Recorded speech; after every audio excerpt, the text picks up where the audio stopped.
Have you ever asked yourself, why do we feel fear? Why do we hesitate? Why do we worry about the future or avoid confrontation?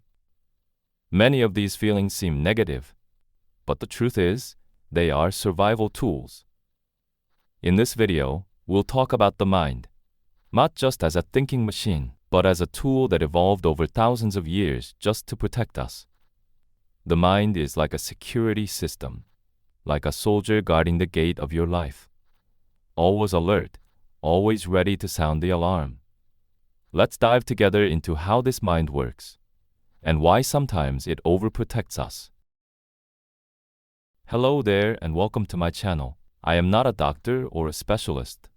I'm just a person who learned some good things in this life. And believe me, these are really good things. So just let me talk. Imagine with me, a primitive human 100,000 years ago, living in a forest full of dangers, wild animals, sudden weather changes, rival tribes. They had to stay alert all the time. The human mind evolved to help them survive. Fear, for example, it's not just an annoying feeling. It's an early warning system. A sound in the bushes, maybe a tiger is coming.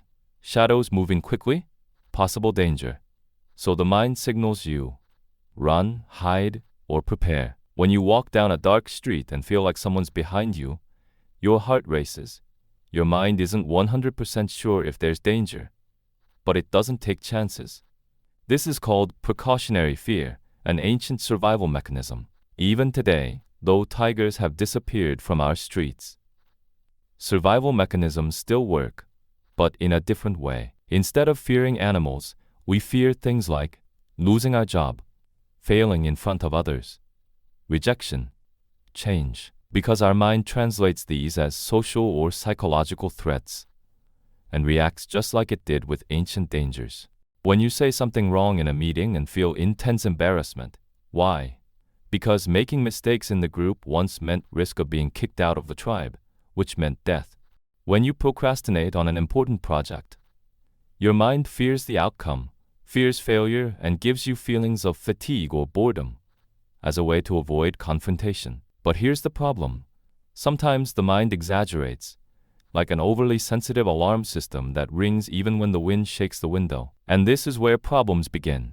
Excessive anxiety, phobias, overthinking, avoiding important relationships or opportunities, a person afraid to speak in public because they think people will laugh at them.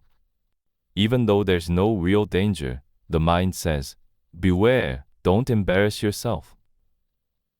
The result: lost opportunities, delayed success, and withdrawal. The solution? To understand your mind and have a conversation with it. When fear comes, ask yourself, are you protecting me or stopping me from moving forward? The mind is a tool, not a master. Every feeling has a function, but not every function is needed all the time. The mind is an amazing tool, created by evolution to protect you. But today, we need to be the leader, not the follower. When you understand how your mind works, you can be free and live consciously, not in fear. If you've ever felt like your mind was holding you back, share your story in the comments. Let's open the conversation. Thank you for listening, and thanks for your priceless time.